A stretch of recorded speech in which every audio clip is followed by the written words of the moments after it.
In this episode, a quick look at the acquisitions of January 2024.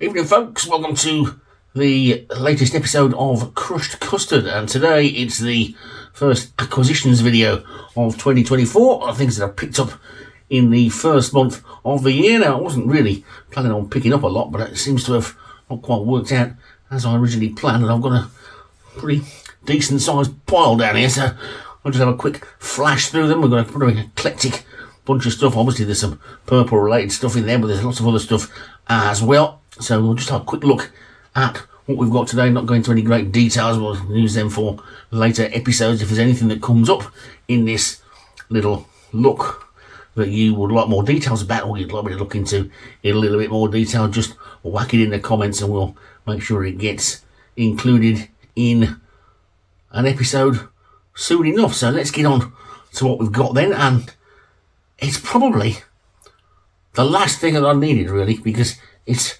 another Deep Purple compilation, but this one is this one, and it's a rather bizarre compilation from East Germany.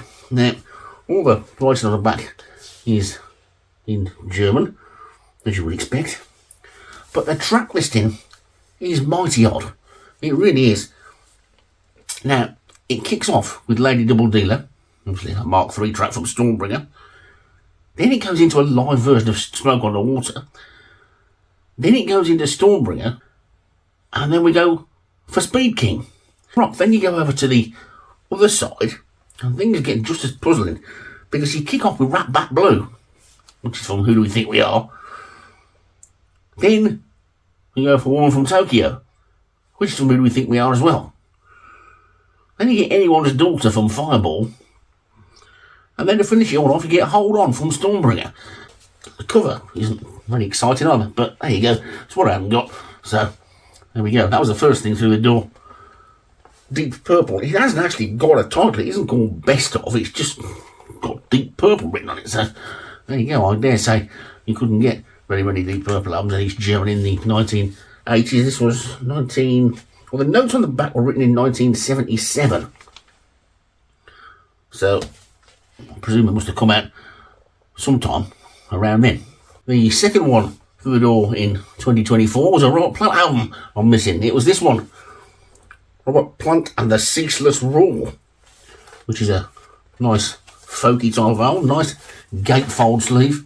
It's a double album, but only 3 sides have got music on. The 4th side is etched. Robert Plant and the Ceaseless Roar, one which I've been waiting to get my hands on for a few months, to be honest, and having spun it a few times, it doesn't disappoint. I can tell you, it does not disappoint. And it's this. It's Trapeze, the Lost Tapes. Now, what this is a selection of outtakes and tracks that weren't used on the Trapeze albums. It's a mixture as well. Some of the stuff is from the earlier days with Glenn Hughes on. Some of the stuff is right up to date with the later stuff with Pete Golby on. So it's a nice little set. It's got what's it got? It's got 14 tracks on it. It's a double album. Got a nice gatefold picture in the middle. It's got some nice little pictures on the inside, and it's also in this rather fetching translucent orange vinyl, which is very nice. One thing that a couple of people have mentioned about it, which is a little bit not a problem, but in many ways it makes it more interesting. Although all the people that are on it have got a name check on it, it doesn't actually break down track by track who's on it. So you've got to use a little bit of common sense, a little bit of initiative, and go, oh yeah, I recognise that's so-and-so singing, that's so-and-so playing the bass or whatever, and then you can figure out who it is and which sessions it's from. But there's no sort of information track by track, but apart from that, it's a really, really nice little set. It's essential for anybody who even calls themselves a bit of a Trapeze fan. Just to clarify as well, it wasn't a case of the people who were putting the package together couldn't be bothered to put the information out as to who was playing on each track. The information wasn't there. They just had the tapes and that was it. So it's quite interesting. There's one or two tracks on there that you'll recognise that turn into something else. You'll to riffs that are a little bit familiar as well. But it's a really nice little package. It's well worth getting on. It's available on CD as well. Just a couple more purple things now before we move on to some other stuff. And you'll probably know if you're a Deep Purple fan, there's lots and lots of really good live albums about, and they recently put a lot of them out on coloured vinyls. There were a couple I was missing, and they're ridiculously priced over here, but I managed to pick these up from America, and they were only like 25 quid a piece, whereas over here they want like 40 odd for them. The first one of which was Stockholm 1970, which is a famous old bootleg or a live tribute to Wally. It's also been put out as officially as Scandinavian Nights as well, I think, and it's available in quite a few different formats. It's a nice little setup, got a nice gatefold sleeve, and this one, because they're all in different colours, this one from Stockholm is in a nice orange colour, not dissimilar to that Trapeze one that we just looked at, the colour matching the writing on the front. There's also a couple of tracks on there to fill it up from Paris in 1970 as well. The second one and the final one of the series I haven't got on coloured vinyl was this one from Long Beach. This one's got Tommy Bolin and David Coverdale on it. It's from Long Beach 1976, and this one again with a nice gatefold sleeve, glorious white vinyl. So there you go. Well, we're going to take a little bit of a delve into some of our female singer-songwriters next, because I picked up a few of them. I picked up a couple of new ones as well that I didn't really know a great deal about, that were sort of sent my way, and they're good as well. First one of which is this, Izzo Fitzroy. Now, I don't know whether anybody's heard of Izzo Fitzroy, but she is a rather spectacular sort of blues, soul-y, gospel type singer. It's really, really good. This is nice sort of smoky sort of jazz album in many ways as well. It's a really good, I think she's got about 3 or 4 albums out on that Bandcamp thing. This is the most recent one. It is really good. It's worth getting a hold of. It's, if you like a little bit of sort of jazzy, soul-y, gospel-y, bluesy with a little bit of rock chucked in there as well, it really is good. And also, as with so many things these days, it comes in a nice fetching dark green vinyl, which I don't know if you can see that very well with the lighting, but it's almost like British racing green. It's great. It really is nice, really nice colour. But more importantly, it is a great album. She's got 2 others as well, which I haven't got yet, but they are, well, one of them is on its way at the moment. I haven't managed to track down the other one yet, but yeah, Izzo Fitzroy is the latest addition to my ever-growing stable of female singer-songwriters. Really, really good, this. Another one which came at the same time, and I really couldn't. This cost me about £4 in the end, I think. Well, worked out all the discounts of buying 2 or 3. Brand new, sealed and everything. It's great. It's somebody who goes by the name of Bethany Concertino. I have to say, I had never heard of this lady in particular. Apparently she was a child actress or something. I don't know what she was in. I probably should have looked her up before. There's the front of the cover. There's the back of the cover. And it's your typical sort of American singer-songwriter. They've got a little tints of sort of country rock in there. It gets a little bit Sheryl Crow in some places. It gets a little bit more mellow in other places. But it's really nice. And it's if it's her first album, which I think it is, it's a pretty good start. And there's no way I was going to turn it down for 3 or 4 quid anyway. But if you can pick this up for 3-4 times that, it's well worth it. It's really nice, and also nice little package as well. This one is just in ordinary black vinyl. I think there was a run around in some sort of special edition coloured vinyl or splattered vinyl as well. But like I say, I was offered this one at such a low price, there's no way I was going to refuse it. And it also comes with this nice little insert. It is nice when they put little extra things in, and this is a nice way of doing stuff. Just got this great big fold-out poster thing, which has got all the lyrics and everything on the inside, so even if you're getting a bit old and you can't see very well like me, you don't need to get your magnifying glass out. You can open this up and you can read along while you're listening to it, and then if you don't want to do that, you can look at the other side, and there's a nice picture of Bethany Constantino, who is another one of my tips as a lady singer-songwriter who's probably going to be quite successful, because that is a really nice album, a really good album, that one. Well pleased with that. So there you go, that's another one that's come through the door that maybe not many of you will have heard.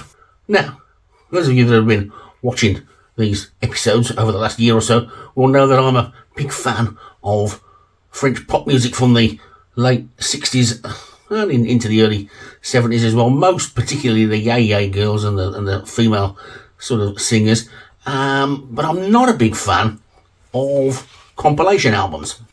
When I saw this one, I thought, I think I'm going to have to buy this one, because it's got quite a lot of stuff on it that I haven't got, and it's quite difficult to get hold of, because quite a lot of things in those days, they didn't actually come out on album, they only came out on single, and I don't really buy singles.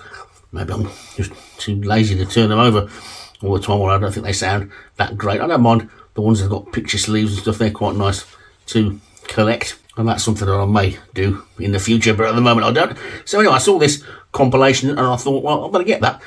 It's called Swinging Mademoiselles. It's got a really nice sort of cover. So this is the sort of idea I had for the Crushed Custard logo type thing as well. It's that sort of like 60s sort of look about it, which is really great. Now, what's it got on it? Well, I shall tell you in a minute, because I've got with me my trusty assistant, the magnifying glass. And so I'll have a look on the back and I'll be able to give you a bit of an idea what's on it. The first track on it is a track called Seven Heures de Matin by Jacqueline Taleb, and that is absolutely wonderful. Really is. If you never heard that, get yourself onto YouTube and have a listen to that. Then we've got Liz Brady, Palladium. We've got Pourquoi Pas Moi by Stella. We've got Et Moi et Toi et Soir from Cleo. That's really good as well. Go Home, another Jacqueline Perez, and then Des Tigres, Des Minutes from Christine Delaroche. We've got Cafe Creme, the Christine Pilzer. And we go over on the side too, and it's C'est Bon for Adele. Not that Adele, but a different Adele. Then Madame Laterre, A Ron. She's another great track from Cleo. Then we got La Printemps à Paris, and Jacqueline Taleb again, who also pops up with La Plus Belle Chanson. Then you've got Saperli Popette from Clotilde. That's really good as well. And then Plus Tard, Call Me, Katie David. That's another great one. And then finally, Je Suis Sublime from Elizabeth. So one or two there that are not all that easy to get hold of. It's great. It's a really nice little album, and it's also in shocking transparent pink vinyl as well, just to make it even a little crazier. But there you go, that's nice. I don't buy many compilations, but that one was well worth having, because it's somebody that, I mean, those ladies I mentioned, I haven't got any albums by any of them at all, so that's a good one. A few box sets next. Told you it was going to be a little bit more than I expected coming through the door, or me going out and finding to start the year off. But the thing is, when people sort of ring up and say, oh, I've got this, do you want it? You kind of pants, don't you? This is a 4-record box set from a lady by the name of Angel Olsen. Have you ever heard of Angel Olsen? Very sort of like indie rock, sort of lo-fi type stuff. Really sort of nice, and it's dark. It's a bit sort of like thinking music or whatever. Probably not everybody's cup of tea, but it's really nice. And this is a lovely package of last 2 albums and an album full of remixes as well. So what are we getting? Well, there's the box. It's just nice silver embossed name on the front. Everything really nice. We get the 2 albums. The earlier album, Whole New Mess, which is this one. This little core there, so that's great. And the later album, which was the most recent one, until she just did another one last year, and that's this one, which is called All Mirrors, and this is really well. This one is on 2 discs, gatefold in the centre as well. I've also got a bonus disc of remixes and different versions of some of the songs from the other albums as well. So that's really nice. It's just 3 songs on each side. So it's like a maxi 12-inch single, really. But it's a great little bonus. You get the 2 albums, plus you get that. Then the sort of like icing on the cake, if you like, is that you get this lovely book that goes with it as well. And this isn't just like a 3 or 4 page thing. It's, I mean, you can see there, look, it's a big book. It's got lots of stuff in it. It's got lots of pictures, as you can see.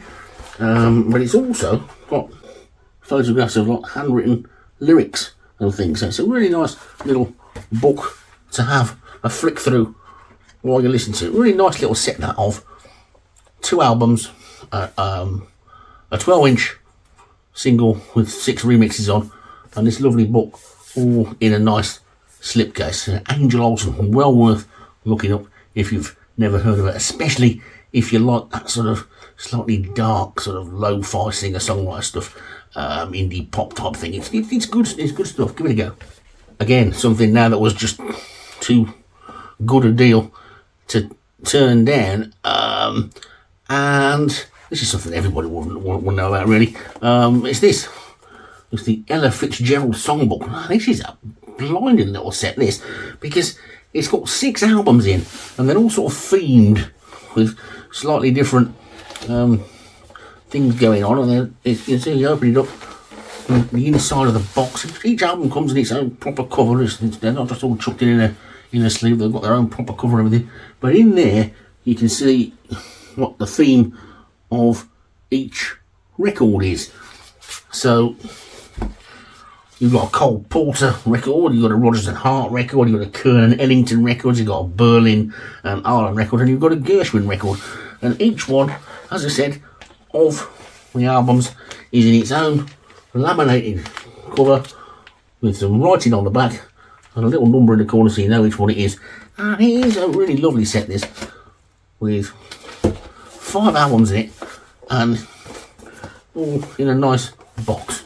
So that's a really nice little addition to have as well when you're in the mood for a bit of laid-back Ella Fitzgerald. I've never been the biggest fan of the Rolling Stones, not because I don't like them, just simply because there was too much other stuff for me to get into, and I got into all the stuff, and I sort of skirted away a lot of the time from the Beatles and the Rolling Stones because they were like, everybody was, you know what I mean? It's like, I'm going to be different, I'm not going to. But I suddenly realised, sort of like, a year or so ago, that I haven't really got more than about 2 or 3 Rolling Stones up. And I listened to some of the older stuff. And I thought, I'll have to try and pick up some of these albums. Now, as anybody that collects records will tell you, for some reason, I don't know why, but for some reason, those Rolling Stones albums, those early ones, are very, very difficult to get hold of in decent nick. Whether, I don't know why. I'm sure there are some experts around who will tell you. So, when they brought out that Rolling Stones box set a few years ago, the Rolling Stones mono, all the early albums right up to Let It Bleed in coloured vinyl, I thought, there might be a way to get them all at once. But it was too expensive. Far too expensive. And it sold out pretty quickly as well, and you couldn't get hold of it. Anyway, just after Christmas, before Christmas maybe, somebody said to me, I've picked up a few of these. Do you want one? And I went, well, it's might be a bit dear. And they went, no, I've picked them up at a good price. And if you want one, you can have one for And of course I went, is it real? Is it not a knockoff? It's sort of like, no, it's right, it's fine. So I thought, well, yeah, I'm not supposed to be buying too much this month, but you know what? You can't turn it down, can you, when it's half the price it's supposed to be? So anyway, it's this. I'm sure you've all guessed what it is by now. And I'm not going to go into any great detail about this. I'm not going to get it all out because there are loads of videos about it. There's supposed to be 12,000 of these. Now, I think I've seen about 10,000 people with videos on YouTube showing everybody, look at this I've got. So, I don't know. This one that I've got, which is why I said, is it real? It's number 11,744, but of 12,300. So whether they've made an extra 300 and changed the numbers on it, I don't know. But anyway, it's this. It's the Rolling Stones in mono. It's blue and heavy. In coloured vinyl. It's really, really good. It's got, let me tell you what it's got on it. I'm sure most of you will know. But it's got a mixture, because he's got the American versions of the albums as well as the English versions as well. So some of them are quite different. So what it's got in it, it's got the Rolling Stones, it's got 12 by 5, it's got the Rolling Stones number 2, the Rolling Stones Now, it's got the UK and the US version of Out of Our Heads, it's got December's Children and Everybody's, it's got 2 versions of Aftermath, then it's got Between the Buttons, which is a UK album, it's got Flowers, which was an American only compilation, it's got their Satanic Majesty's Request, Beggar's Banquet, Let It Bleed, and then there's also a double album in there of all the tracks that weren't on the albums, like B-sides and singles and all that sort of stuff. And they're all in different coloured vinyl. Now, I'm not going to get them all out and show you, because lots of other people have done that. But what I am going to do is I want to show you one. So you can see how nice a package it is. I'm going to show you one. I'm going to show you the one with the Delia Smith cake on the front. Let It Bleed. Also matches my shirt a little bit, doesn't it, today? Anyway, the reason I'm going to get it out and show you this is because of the way it's been packaged. Now, 1 or 2 people have done videos saying the actual internal packaging isn't that good. I don't know whether that was the case on some earlier ones and it's changed now, but they've got these sort of plastic covers, the ones that open and close, like self-sealing. Now, I don't normally like these because they get all a bit messy, but this one, as you can see, it opens up nicely and the record slips out nicely.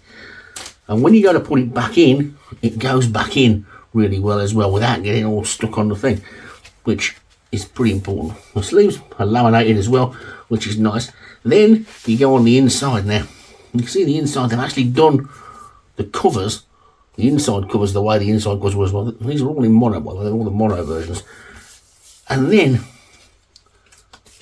the discs are all different colours, and they sort of get the discs to fit with a part of the sleeve, the colour of the thing. So you can see this one, Let It Bleed, well, it was never going to be any colour other than red, was it? If you think about it. The other point is, this one has got a version of the inner sleeve. The ones that haven't got special inner sleeves, they've all got good thick polylined inners. I saw somebody doing a video saying it was disappointing they'd only got paper in this. Well, they must have changed their mind about that, because they've all got polyline in this now. It's a really nice little set. Even if you're not a great Rolling Stones fan, you'll listen to this and you'll hear sort of things and your album tracks that you've maybe never heard before and think, actually, they're probably a better band than I gave them credit for. Well, I'm certainly finding that out now. Dana Gillespie, Weren't Born a Man. This is an absolute blinding album from the mid-70s, 1975. I've got a copy of it on digital. I've never had a record of it before, and it's one of those things that just sounds so much better on vinyl. Now, Dana Gillespie, for anybody who doesn't know, is a great sort of blues. She started off back in the sort of 60s as a sort of acoustic pop singer, really, and then turned into a really, really good blues singer. I remember going to see her live in the 90s, I think, at the Robin Hood Club in Briley Hill, and she was fantastic. This album is a cracker. Really good album, that. It's Dana Gillespie, Weren't Born a Man. As we said before about me and my thing for French singers, and in the 12 Days of Christmas, I mentioned Françoise Hardy, didn't I? Well, blow me down. I go into this shop the other day, and what do I find in there but 2 Françoise Hardy albums? The first one of which is probably the most famous one. It's the first one, this one with a picture of her under the umbrella the one that's got Tous les garçons et les filles on it. But this is the original pressing. You can see with the old like fold over cover on there, and it's in mono, which is really good as well, and it is absolutely immaculate. It's on the old sort of pie label, and you can see the back cover there with a nice little bit of writing on it, and it's really, really nice, really good nick as well, considering how old it is, well, mid-60s.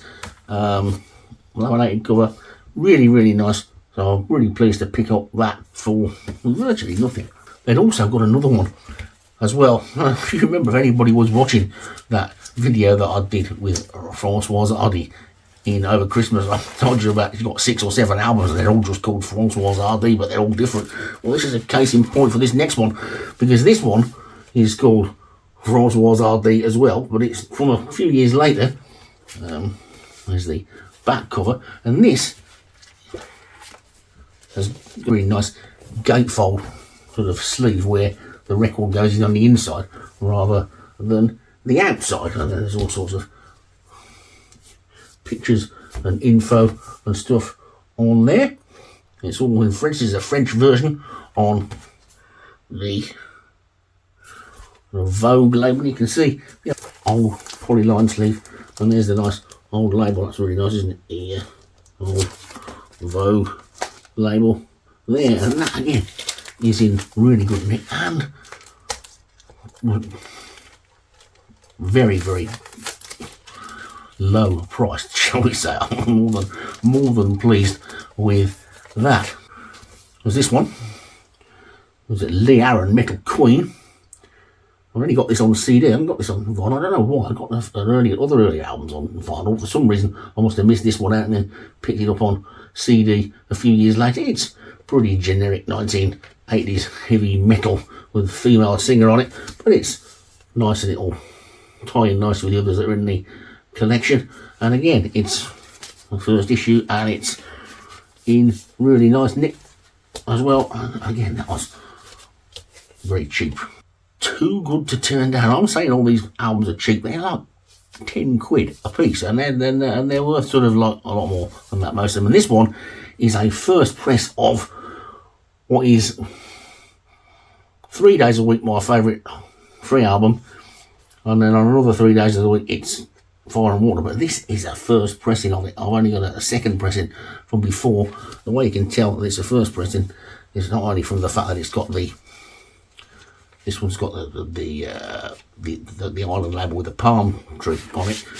It's also got the island inner sleeve, as you can see there.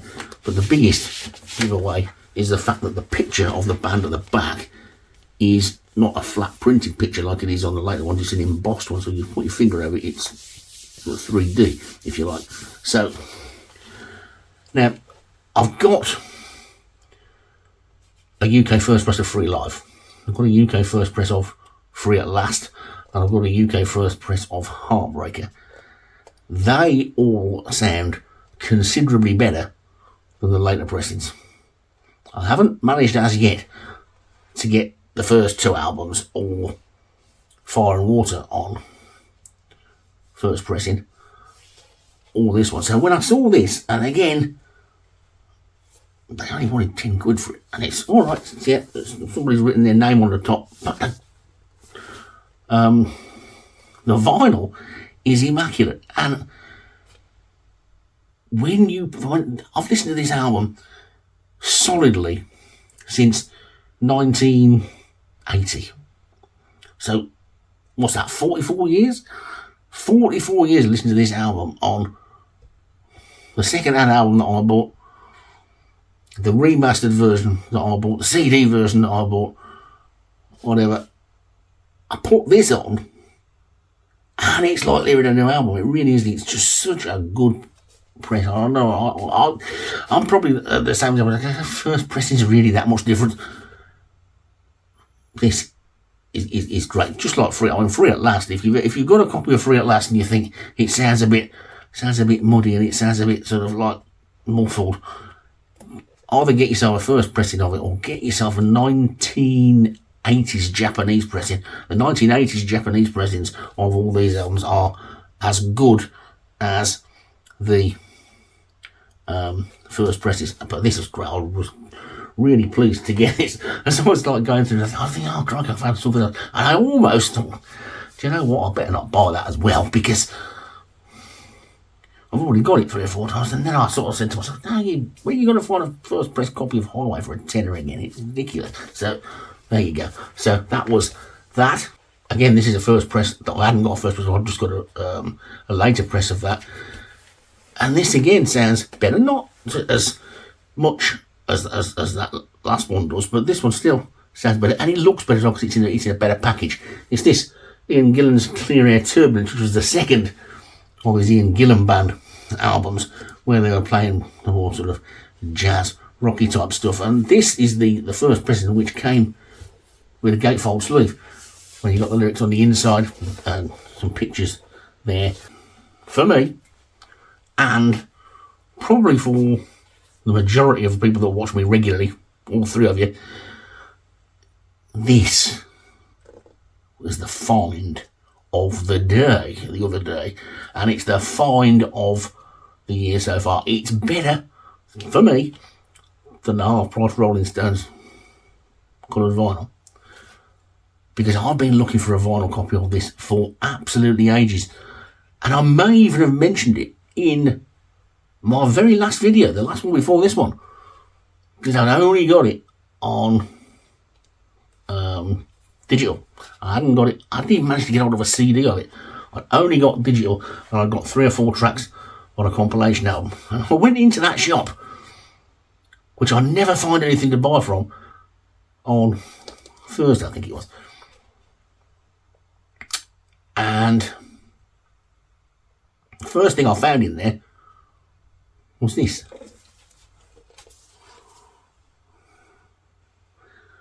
Alphonse Mouzon Mind Transplant. And this is brilliant. It's a really good. Obviously, I know the album reasonably well because I've listened to it on digital, and I've burnt a CD, so I can play it on the stereo. But to listen to it on vinyl is even better. What's so special about it? Why do I want it more? Those of you that don't know, have a little look at the back. There, you will see. There's Alphonse Mouzon in his orange suit, but standing next to him there in the green jacket and the sort of purpley red trousers is that bloke there, look, Tommy Bolin, who we spoke about in the last episode, which was Boxing Clever, the Tommy Bolin teaser. But there you go, that was it. Alphonse Mouzon Mind Transplant. It's a real mind-blowing album. It's fantastic. It's really, really great stuff. Jazz funk to blow you away.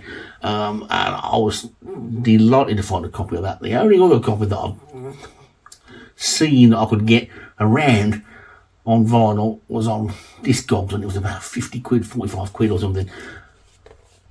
It cost me, I think, £15, I think it was marked up at, and I even got a discount as well, so it's got to be good. So, yeah, that's been the find of the year so far. I think it worked out about a tenner in the end when I knock all the discounts off of buying 6 or 7. So that was really good. Alphonse Mouzon Mind Transplant.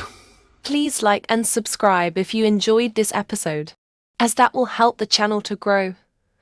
See you soon.